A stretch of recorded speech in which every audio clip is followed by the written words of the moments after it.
Everybody finds their seats. My name is Caitlin, and I work at Square Books. We are here today for a conversation between two fabulous authors, Kevin Brockmeier, who's visited Square Books a few times, I think, definitely at least once, and then Karin Tidbeck.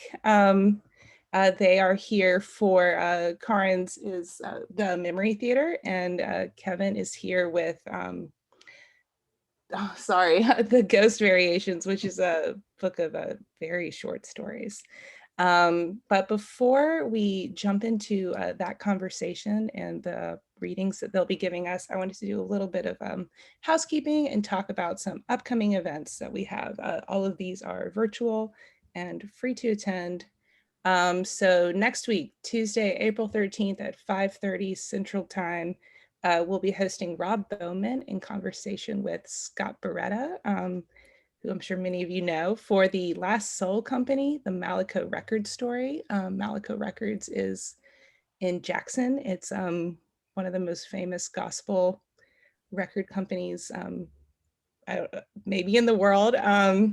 They've been around since the 60s. It's beautifully photographed and kind of just tells the kind of meandering story of how they came to be and kind of continue to be a powerhouse in their field. It should be really interesting if you are a blues fan. I've been listening to Mississippi Fred McDowell to get excited about it. Next Thursday, April 15th at 5 o'clock, this is for our historical fiction fans. We'll have Martha Hall Kelly in conversation with Lisa Wingate, who wrote Before We Were Yours, for Martha's new book, Sunflower Sisters. You've probably also read Martha's The Lilac Girls. That again will be at 5 o'clock, Thursday, April 15th. Sunflower Sisters tells the story of four women having very different experiences during the Civil War, and somehow they all kind of come together. And then finally, next Tuesday, so the 20th at 5 o'clock, we'll have Willie Vlotten, who we've hosted a few times before as well, in conversation with local author Bill Boyle for Willie's Night Always Comes. Again, that's at 5 o'clock Tuesday, April 20th. But enough about them, more about the people you see on our screen, or maybe you just see me right now, but you will see them shortly.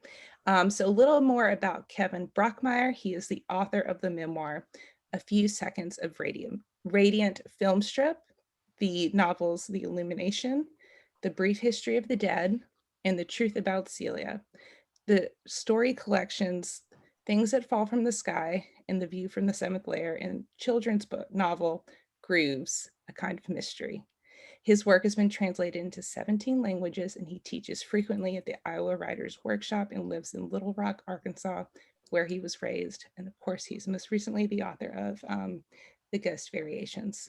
Karin Tidbeck lives in Malmö, Sweden, where they work as a translator and creative writing teacher and write fiction in Swedish and English. Their English language debut, the story collection, Jagannath, received the IAFA William L. Crawford Fantasy Award and was shortlisted for the World Fantasy Award. They are also the author of the novel Amatka. All right, thank you all for bearing with me. I'm gonna go away and pass it off to y'all. I think we're gonna start with some readings. Kevin's going first. After they read, they'll kind of dive into a conversation. If y'all have any questions in the meantime, please submit them in the Q&A and we will take care of those near the end of the event. All right, thank you guys so much for joining us. I am so excited to hear y'all talk. Thank you. Thank you. All right, so thank you to Square Books, first of all, for hosting the two of us. And thank you to Karin for agreeing to participate in this with me from across an ocean. It feels to me as if these books are very nicely paired with each other. And we can talk some more about that when we get into the conversation. I'm going to begin with a reading. So The Ghost Variations is a collection of 100 very short stories. They're all 2 print pages in the book. And each of them involves itself with the idea of ghosts, ghostliness, or the afterlife in some way. Many of them very directly, some of them in a more slantwise fashion. And what I'd like to do, because they're all very short stories, is read a small selection of them to you, 3 stories. So I'm going to begin with story number 11, which is called A Moment, However Small. A ghost with a poor sense of direction, distinguished among the company of ghosts for her amiability and her absent-mindedness, took a wrong turn inside the house she was haunting, weaving left between the broom closet and the preter-sensual ether, and found herself hundreds of miles away on a busy street corner where a light snow was dusting the air. Bewildered by the bustle and noise, she attempted to double back and return to the quiet rooms she considered home. But it was too late, for in the pandemonium of the crowd, she had forgotten the way. Such moments of disorientation were relatively familiar to her, if not exactly commonplace, then not exactly rare either. But always before, when her course led her astray, she would find herself within sight of another ghost, some kind soul who might point her to the door she was overlooking or the lane she had missed. Here among the living, barrowing themselves around inside their big, heavy bodies, asking for help was not so easy. She waited for someone to notice her. When no one did, she selected an old woman with an alarmed-looking dog cinched into her purse. "Excuse me," the ghost with a poor sense of direction began. But though the dog barked and barked, the woman hobbled past her without so much as a glance. Next, she tried a man in a business suit, popping a breath mint into his mouth. Then a skinny teenager with the rigid smile of someone trying to enthuse the chill from his body. And then a disheveled woman wearing a blue surgical mask. "You look like just the person to," the ghost said, "and I wonder if you might." But they all ignored her, hurrying over the curb to wade into the torrent of cars. Not 10 feet away, observing her efforts with a strange feeling of sleepy wonder, as if gazing into a fire, was a hot dog vendor. He had witnessed her appearance a few minutes earlier. Instantly, he had known, from the way her pieces sifted together, that she was a ghost, though he had never seen a ghost before, nor indeed believed in them. Nervously, he called her over to his cart. As soon as he understood her dilemma, he pointed out the orange utility numbers that were painted on the sidewalk. "You see that plus sign? You came out of the air a few feet above it and maybe an inch or so to the left. I was watching." The ghost thanked him with her usual aura of distracted kindness. Then, just like that, she was gone. The man stood watching the spot where she had been. Not long ago, he had turned 60, an age when people hunger for a moment, however small, that will justify the years they have spent and those that still remain to them. In his bones, he felt that his had just happened, on an ordinary street corner, in a snow so faint that it vanished before it touched the pavement. So often when I'm writing a novel or a collection of stories, or as it happens, a memoir, I have a totem object of some kind that I'll keep on my desk from the very beginning to the very end of the project. In the case of the Ghost Variations, it was this. This is a 100-sided die called a Zakihedron. It has 100 facets. It's hollowed out with beads or seeds of some kind inside. And those are there just to give it some friction and to keep it from rolling away. When I was writing the book, I had this idea that whenever I gave readings from it, I might be able to roll the die and see what number comes up. And in that way, kind of randomize my selection from the collection. So that's what I'm going to do now. I'm going to roll the die and see what number it gives me, and then I'm going to read that story.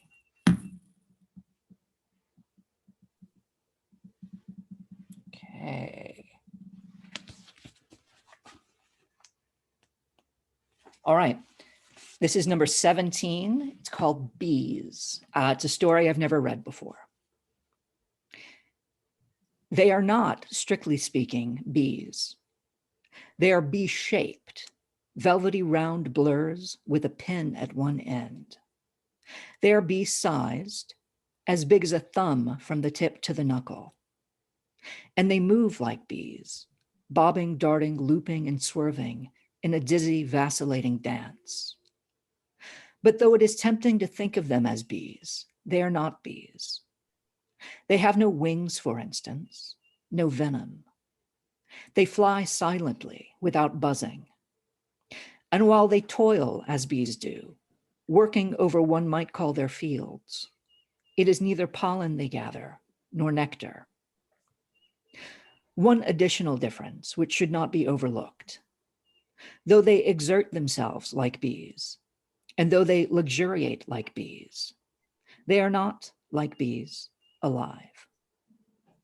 They make their home on the periphery between life and death, plying their way along the emptiness of the border, that almost inconceivably thin line where bodies become something other than bodies, and time commingles with eternity.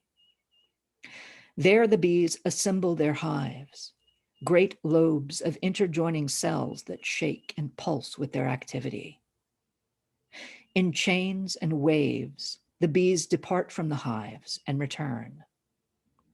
The paths they trace seem partially intentional and partially haphazard, so that it is impossible to tell when they are maintaining their course and when they are altering it. Only that, however they select their coordinates, they fix themselves over the recently dead, the way real bees do over flowers. They operate, that is to say, with instinct, if not with purpose. Unfailingly, as soon as someone begins to flicker through their little boundary world, one of the bees will upend itself and prick at him. That they are harvesting something is plain: energy, ghosts, the shadow structures of matter. They carry that something with them, whatever it might be, as they dip from person to person. Then they retreat, fat with it, to their hives. Really, that is all there is to this place: the bees, the hives, and a great host of forms passing rapidly out of their humanity. All that remains to be said is this: that the threshold the bees navigate is penetrable from either side, which is to say that people cross over it not only as they die, traveling out of history and into infinity, but also as they are born, traveling out of infinity and into history. The bees, it would seem, cannot distinguish between the first set of forms and the second. If indeed these people are something like flowers, and if the substance the bees collect is something like pollen, one can only wonder who is pollinating whom, and whether it is the living who fertilize the dead, or the dead who fertilize the living. And finally, this is story number 61. It's another one I've never read. It's called The Abnormalist and the Usualist. The two senior faculty members at the Center for the Study of Theoretical Scripture were not colleagues so much as adversaries. Both of them specialized in the New Testament canon, specifically the Synoptic Gospels. But the older of them had made his reputation as a usualist, while the younger was rapidly gaining fame as an abnormalist. The usualist, a nearsighted gentleman with a knack for menacing appearances, contended that all things supernatural were bunkum.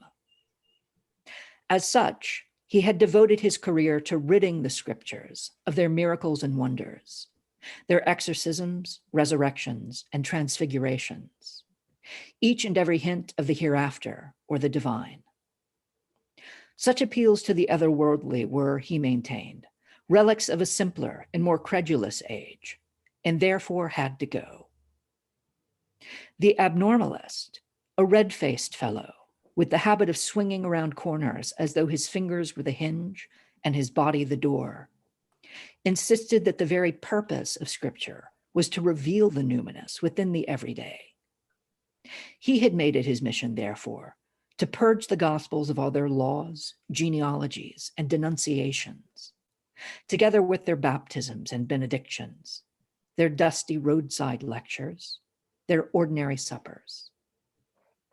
It was not the commonplace he intended to repudiate, he often quipped, but the merely commonplace, the humdrum.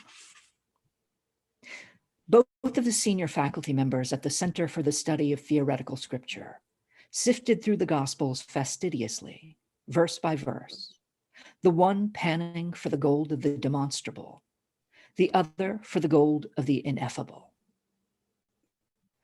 To the abnormalist, the usualist's scholarship was just so much wallpaper and weeds. To the usualist, the abnormalist's was all ghostliness and puffery.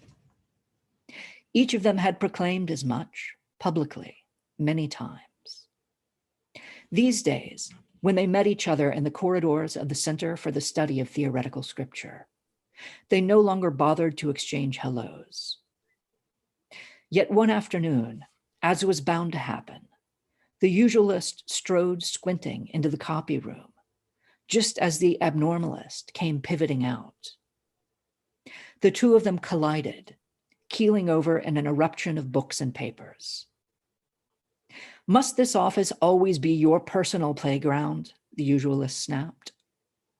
"Why can't you keep your eyes open?" the abnormalist rejoined. From his fiberglass chair in the hallway, the center's lone adjunct faculty member, a parabolist, who held that even the plainest fact was a story that proposed some alternate meaning, watched the two of them shouting and tangling their limbs together as they attempted to stand up.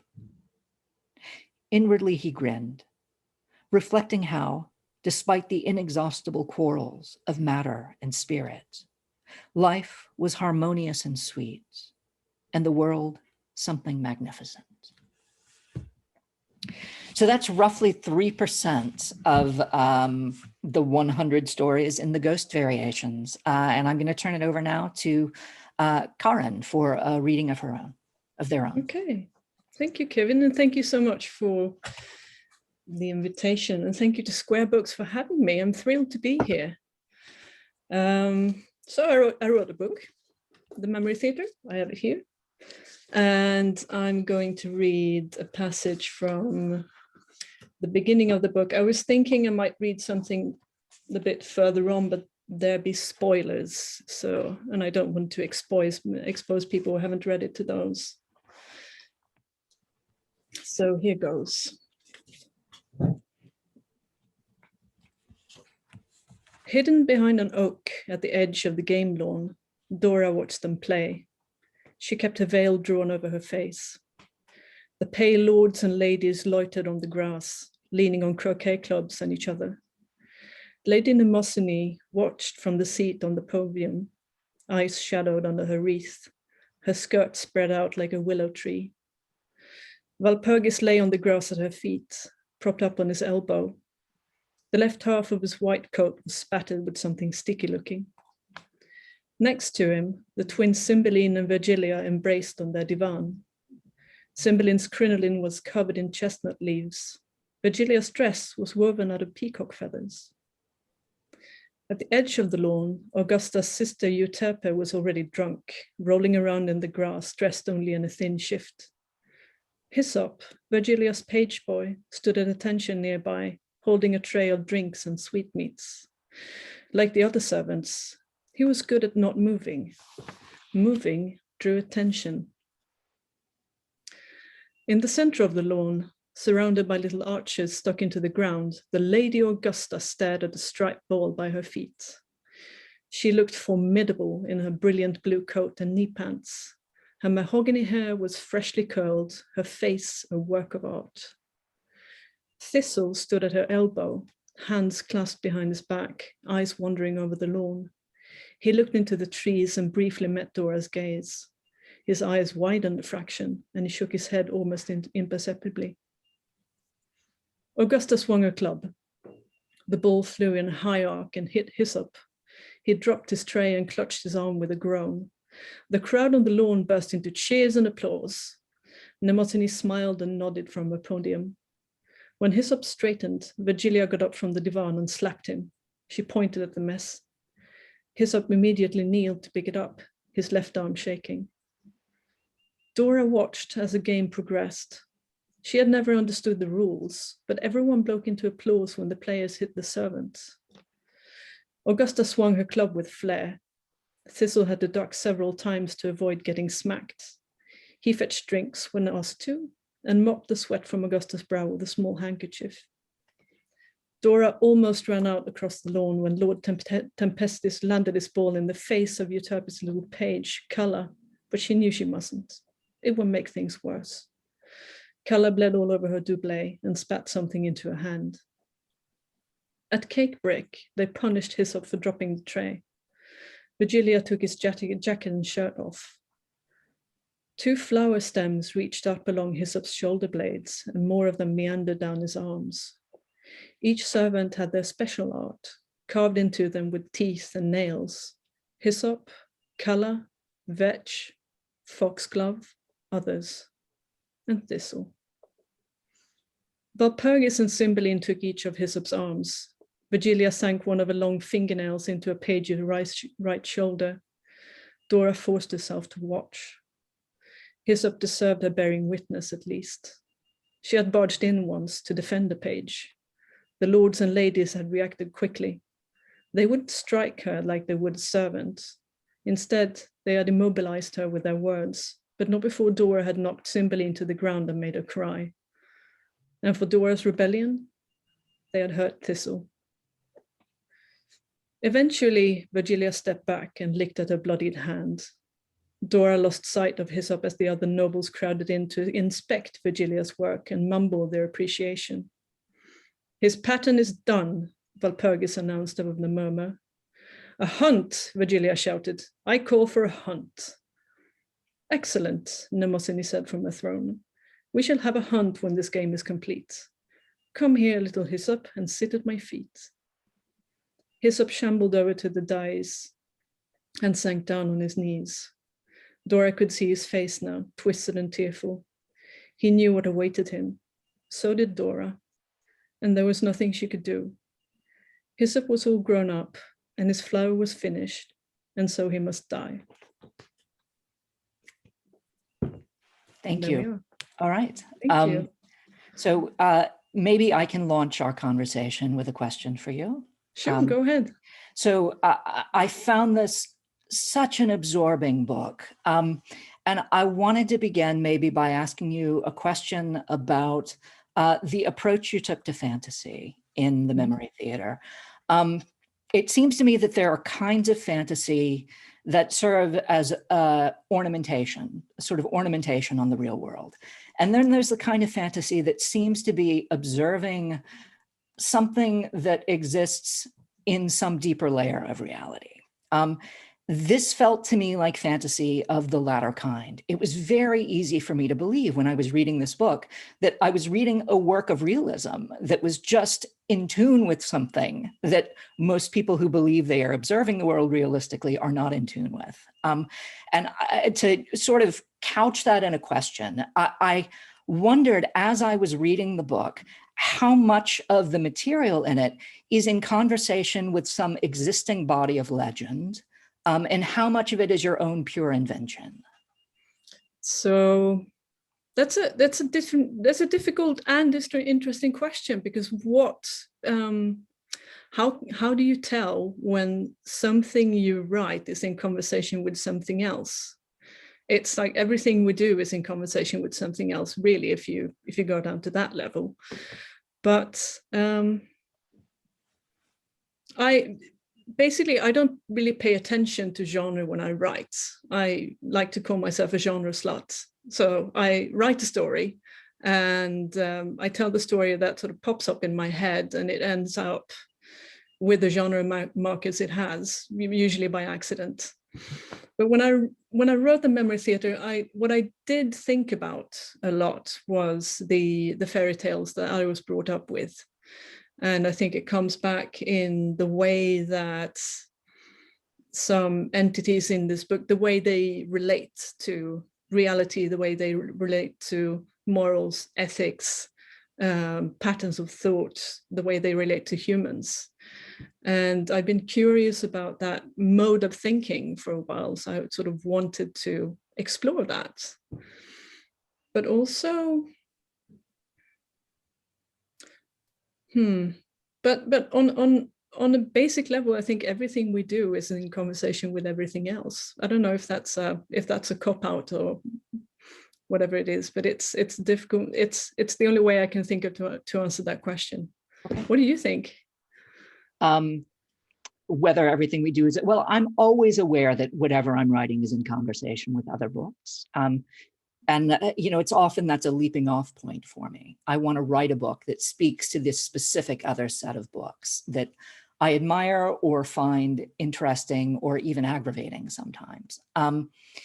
In the case of the memory theater, the material that was in what felt to me like the world of fairy,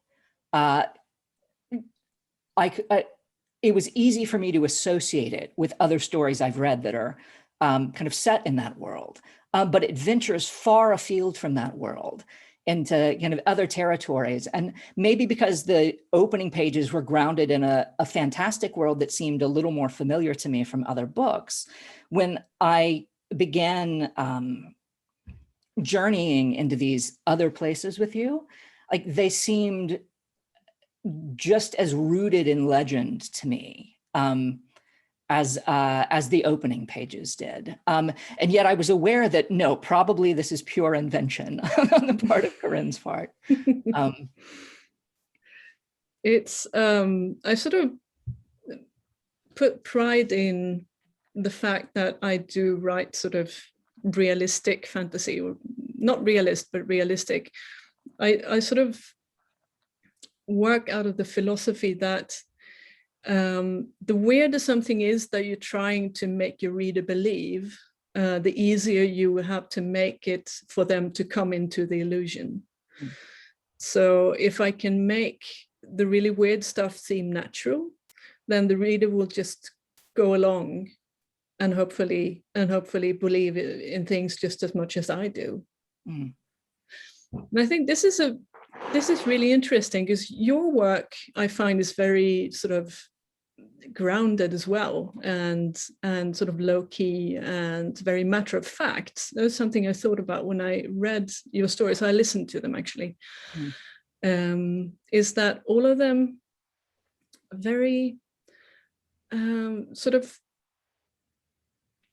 there was no moment where I was allowed to question what was going on. It was presented to me fait accompli. Just this is the way things work, and this is what you're going to read right now. This is a story. So I'm wondering if we had the same approach there. How do you? Is this a conscious thing with you? I think the stories in this book are definitely, they know what they want to be, and they announce their conceits often pretty loudly, and sometimes even in the first sentence. And if they're going to overturn those conceits, that's also baked into the story as well. A friend of mine who read an early version of the book felt that there was some additional kind of mind at play that was not mine, that was sort of fictive and shaping all of the material. And I've never quite known how to grapple with that because I was convinced that the mind at play was indeed mine. But she could have been right. And maybe I was establishing some kind of presence that had an authority over the material in order to produce these 100 stories, which otherwise I intended to be fairly different from each other.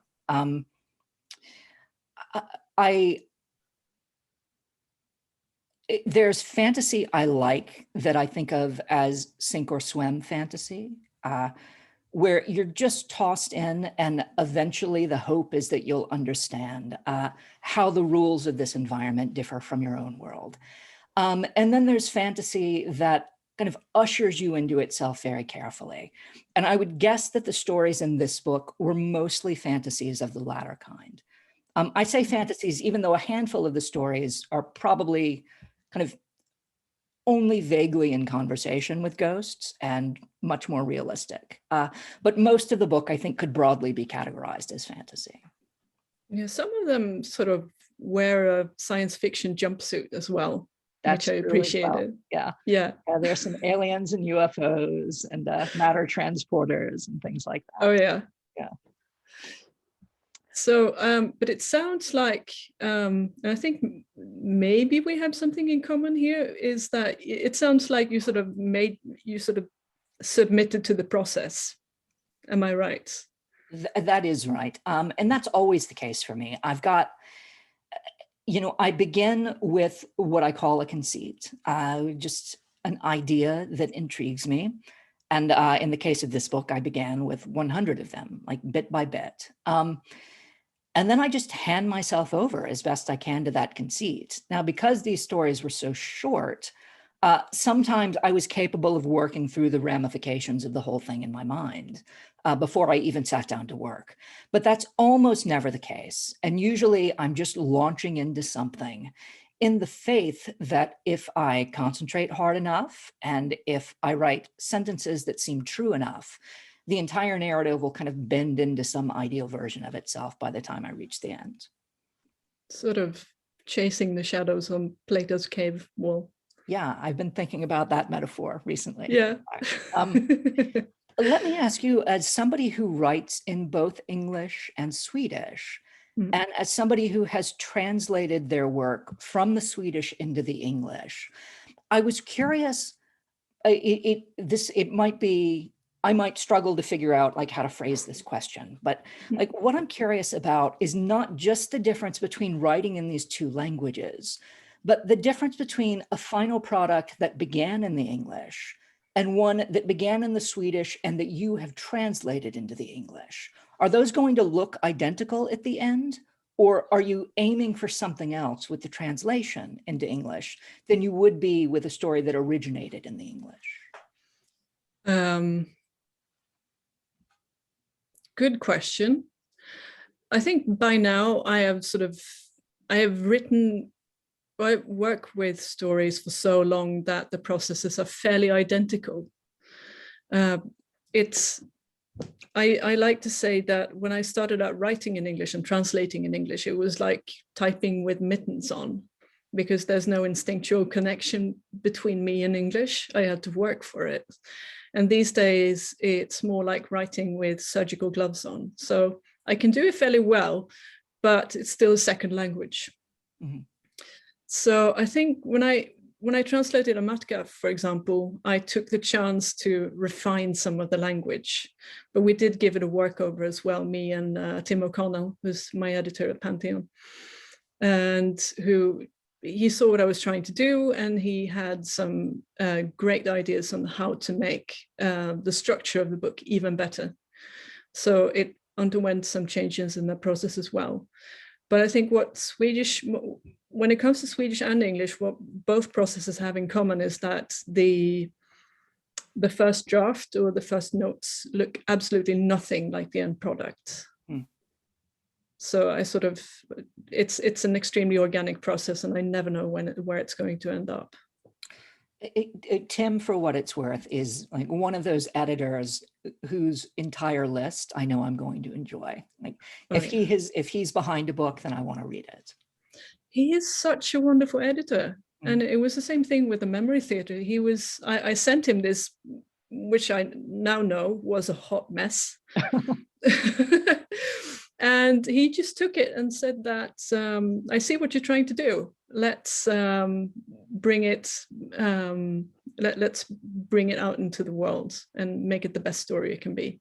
Okay. Well, I think, I'm grateful to both of you, because I think it's got to be the best version of itself. It's such a beautiful book. Thank you. Let me just I don't know if we're supposed to trade off, but I've got another question that I want to Okay, ask you I have real quick, questions and for then you, but ask yours first. Okay. So this one is, maybe a little more personal. I was thinking about the concept of the memory theater. And for readers who have not yet had the chance to crack open the book, the idea here, I hope I'm not spoiling anything, is that this is kind of a theater company that reenacts incidents from the universe. And whatever incidents they reenact are thereby engraved into the memory of the universe. So they become permanent in some way. So my question for you is this, and if you don't want to answer it, then that's cool too. I was wondering if you were to choose an incident from your own life to be engraved into the memory of the universe, what would you choose? I'll give you the one which is maybe not the most vital, but one that I remember and that makes me all warm inside, was when this summer I met my youngest nephew, who is now, by then was 16. And he was sitting in a chair outside the summer house. And he had grown up into an outrageous punk rocker.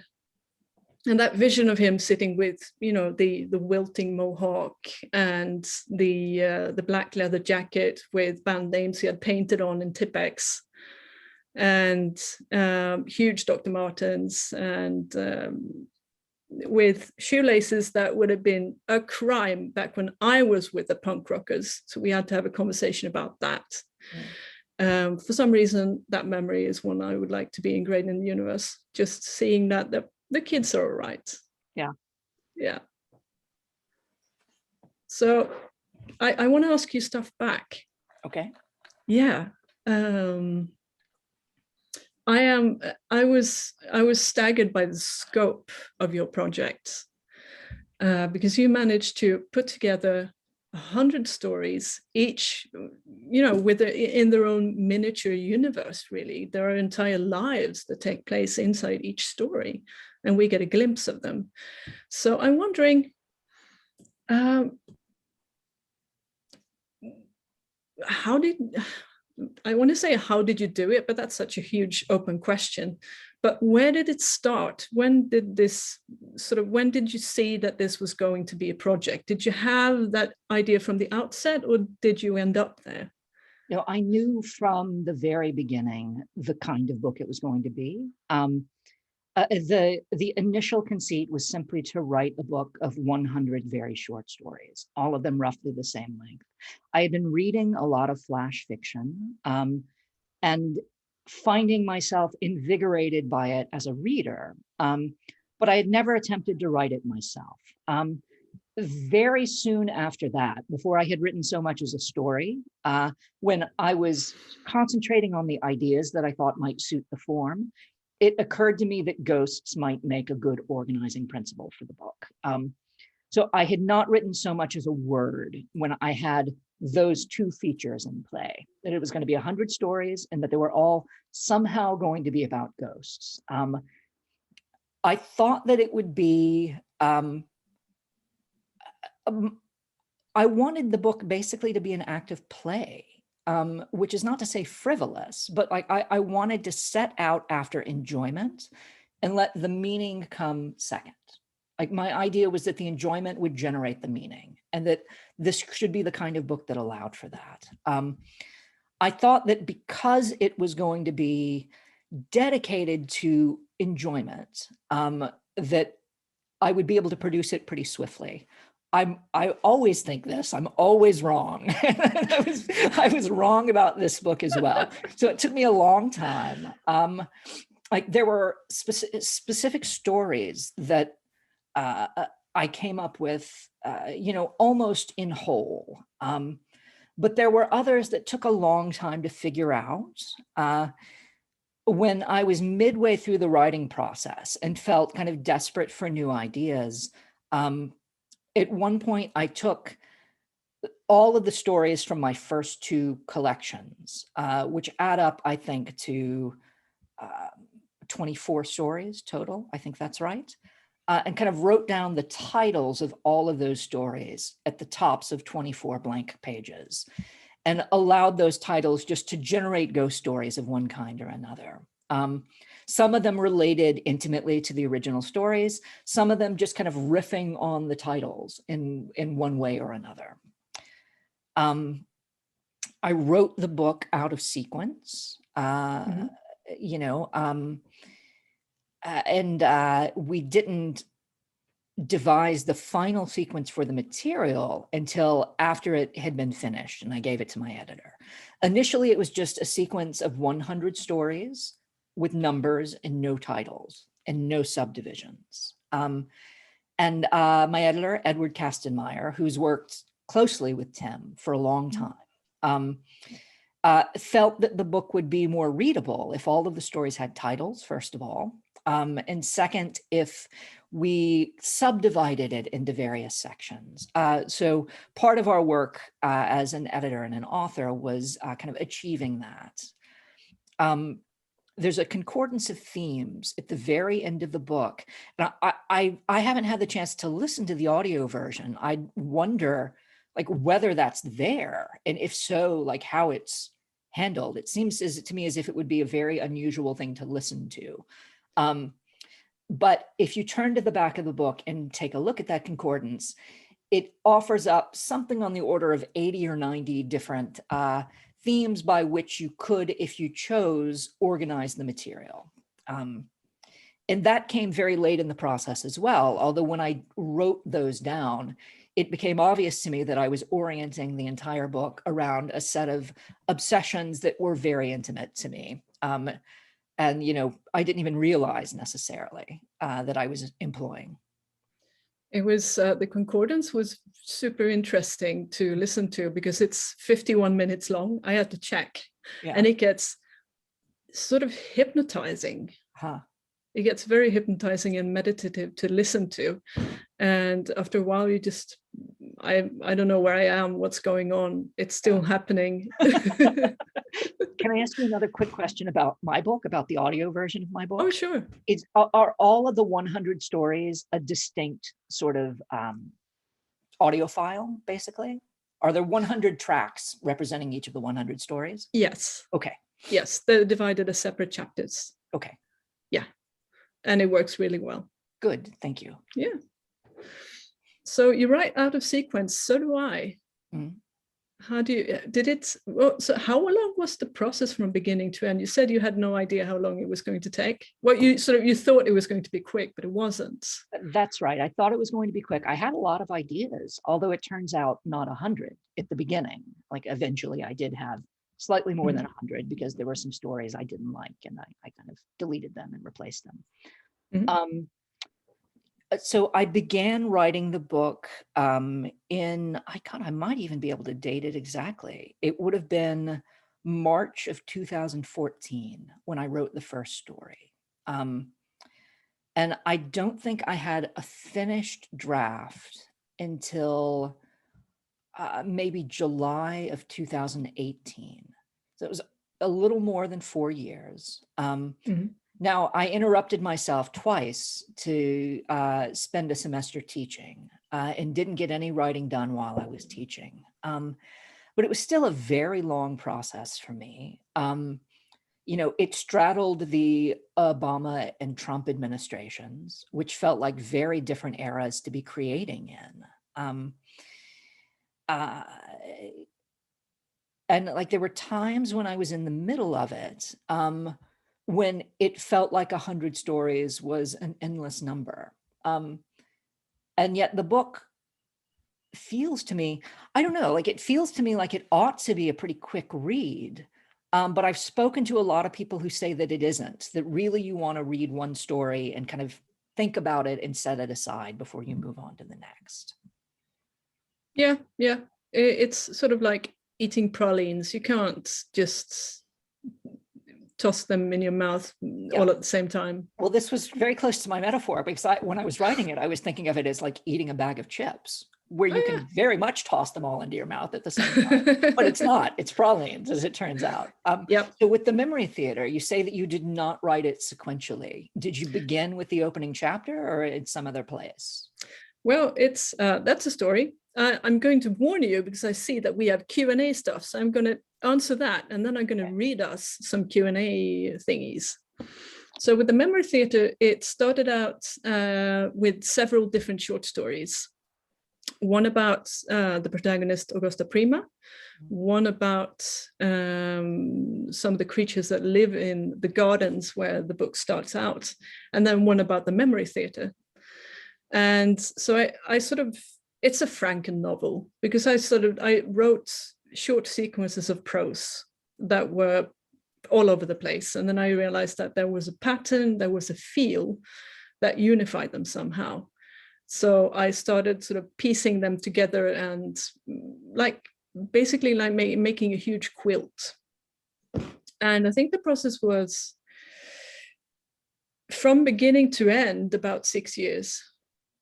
I am very slow, and I made things very difficult for myself. And I'm not going to write a book that way ever again, which I say now, but we all know that it's impossible to tell what the next process is going to be like.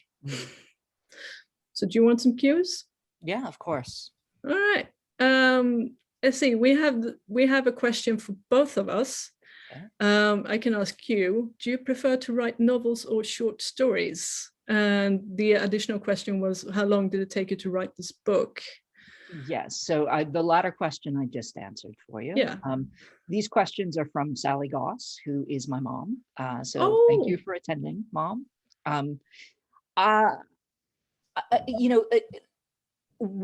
There's a difference between which form I prefer writing and which form I prefer having written.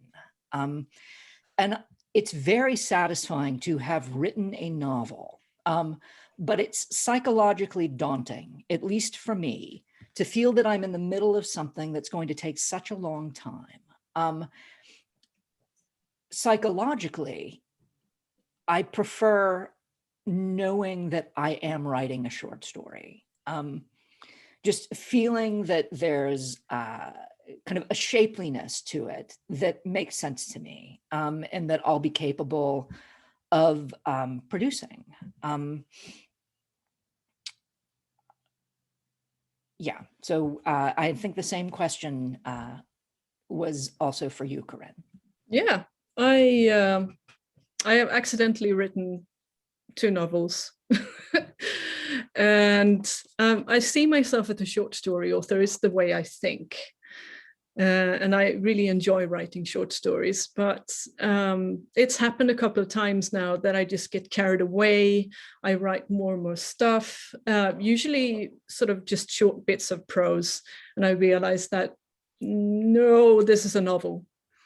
And it's not a process I always enjoy because, just like you say, it's just daunting. You know that this is going to be something that I'm going to have to hold in my head over a longer period of time. I have to know how to make it all come together. And it's a kind of work that's both draining and just exhausting, but also exhilarating.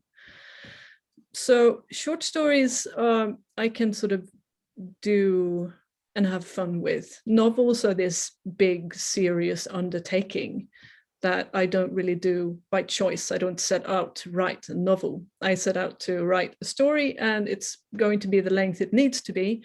And sometimes I have the bad luck of ending up with a story that needs to be really long. And there we are. You mentioned that the Memory Theater is a Franken novel. Yeah. And I do know when I'm writing a novel that that's what I'm beginning. But I always try to approach them as though they were a series of discrete, shorter pieces, which is a way of kind of tricking myself into the daunting psychological task of writing a whole novel. Exactly. It's sort of like trying to build a house. You can't just say, I'm going to build a house. You just say, I'm going to lay down some foundation here. Nothing to see, nothing to worry about. Yeah. Maybe I'll put up some frames. Yeah. Do you want to go for another question? Of course. Okay, we've got one for you from Penny Mary. Okay. It says, was it daunting to face 100 blank pages? Did you have extras that you later rejected? I did have a handful of extras that I rejected, only because I didn't like them, is what it boiled down to. I wrote what I thought was my 100 stories, and then I looked at the material, and I think there were 3 of them that I simply wasn't happy with. So I discarded them. I mean, they're still in my kind of word processing system somewhere. And replaced them with 3 stories. You know, I had additional ideas, and I just set out in pursuit of those ideas. So, it's a 100-story book that has 3 kind of little streamers sort of trailing behind it that didn't actually make the page. And that I think the book is better off without. Mm-hmm. Okay, I have another one for you, also from Penny Mary. Did you consider including a MacGuffin in every story to provide a unifying device? Well, insofar as I think the MacGuffin in the book is ghosts to some extent. Sometimes the ghost in a story operates as a MacGuffin. It really doesn't matter to the material. It's just, and sometimes I was setting off to write about something else altogether and realized it had nothing to do with ghosts and had to seed it in there in one phrase or another, just so that it fit the theme of the book. And so in some ways, ghostliness is the MacGuffin behind the whole book, but it's not meaningless. Like, it was in some ways a way of offering myself an excuse to write a book of 100 stories. But I am, in addition to that, just interested in this liminal space between life and death, and in the idea of ghosts and in the idea of the afterlife. So many of the stories kind of turn their eyes very directly on those 2 ideas. And it transforms them, I suppose, from MacGuffins into the actual subject matter of the book. And let's see, I have a question. Well, there's a question for me, sorry. Yes. How popular is science fiction and fantasy in Sweden? In some other European countries, translations from English/American writers, and there's something is missing, but I think it means is dominant. So indigenous writers struggle to gain attention.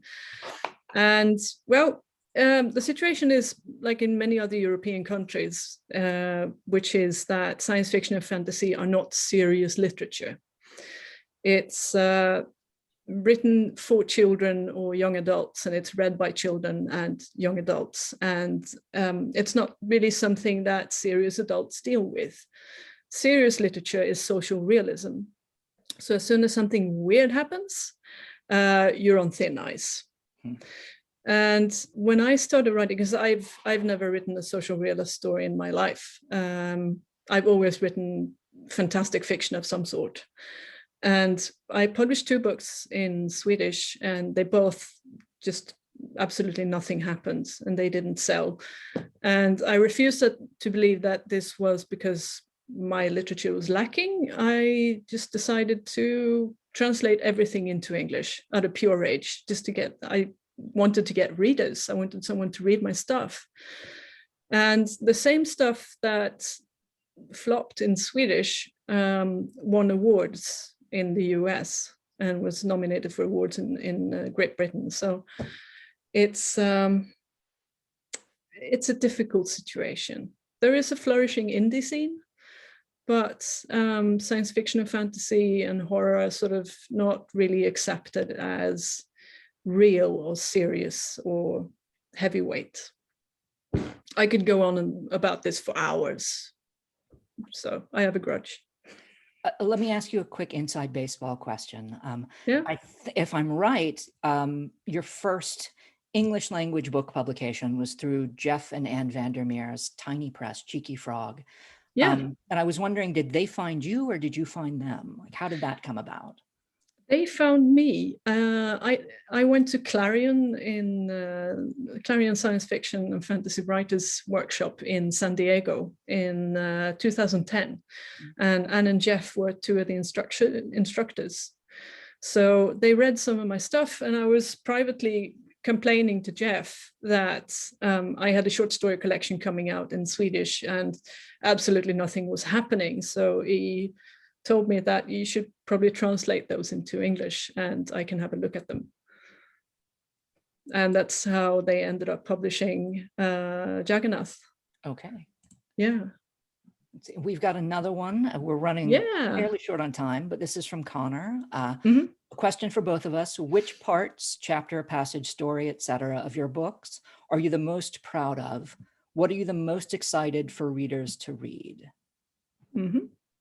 I can start because I know the favorite I have, which is like my big accomplishment with this book is that I wrote one chapter as a play in blank verse. Yes. Which was incredibly difficult, and it's really cheesy, and I have no idea if it works in English because verse is difficult, but I'm super excited that I actually made it. I mean, I think as someone who has read the book, I think it works exquisitely, and like I encourage any of the participants at today's events to buy Karin's book if you haven't yet. It's on my own website, which is kevinbrockmeier.com. I've got like a whole page of lists of my favorite this, that, or the other. And I've got an ongoing list of my 10 favorite reads of this year. Karin's book is, I think, cemented on it. I'll be astonished if I read 10 books that I like better before the end of this year. So thank you. Like, please pick it up.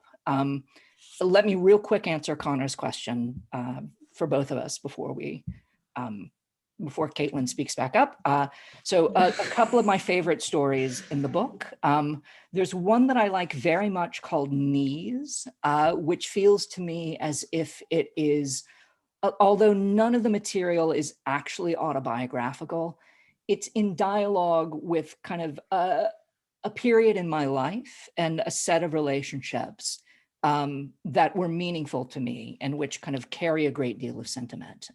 So that story is important to me.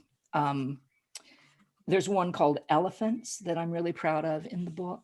There are 100 stories here, and it's been interesting to me to hear people reach out and tell me this one is my favorite or that one is my favorite. And I've been gratified that like there's not been a consensus. I'm hearing different things from different readers. In any case, Caitlin, I think you probably want to close us off. Well, I don't want to say want to. We could go on like all day, but it is probably time to wrap it up. And even though we are like running short on time, I have a question. I'm so curious about this totem that you choose. I wonder, like, does the totem find you, or like how do you choose it? And then Karin, do you have any other kind of similar kind of rituals in beginning or ending a writing project? Well, I don't have a totem, but I am pathologically interested in fountain pens and notebooks. So I have two rituals, which is that I write everything by hand with a specific ink for that project. And I also make a Spotify playlist for every project. So I have some public playlists on Spotify that have the same title as the book or the short story, so you can find them there. Okay, good to know. Yeah. I'll go looking. In my case, the totems, I guess it would be fair to say that they find me, but they often seem like very obvious symbolic representations of the work that I'm doing. So when I wrote the memoir that I wrote immediately before this book, that's a book that is entirely about one particular year of my school life, which was 7th grade. And the totem object for that was my 7th grade yearbook. I don't see how it could have been anything else, but that was right here beside me the entire time I was working. And I referred to it endlessly just to remember what the insides of these buildings looked like and things like that. Oh my gosh, you were so brave to return to 7th grade. Yep. Well, this has been so wonderful. And I, for one, have like had enough social realism for a lifetime after the last year. I encourage everybody to, if for some reason you do have a chip on your shoulder about fantasy, pick up one of these books. Be changed. You'll feel better. They're beautiful. Do y'all have any last words before we all say goodbye? Just thank you very much for having me. I absolutely adore talking to fellow writers and, you know, geek out about the process, find out what went on behind the scenes. And it was very interesting to pick your brain, Kevin. Thank you. And I'm grateful to Square Books, first of all, for hosting the two of us, and Karin for writing such a wonderful book. Anybody who's listening in should know that the copies of my books that Square Books has on hand contain signed book plates. And in this, our age of germs, it's hard to get a signed copy of the book. But if you order one through Square, that's an easy way to get a signed copy. That's right. And they're good looking. Some people just send, you know, like, hello, my name is, which is fine too. We're grateful for all of it, but these are especially handsome book plates, and it's a nice signature.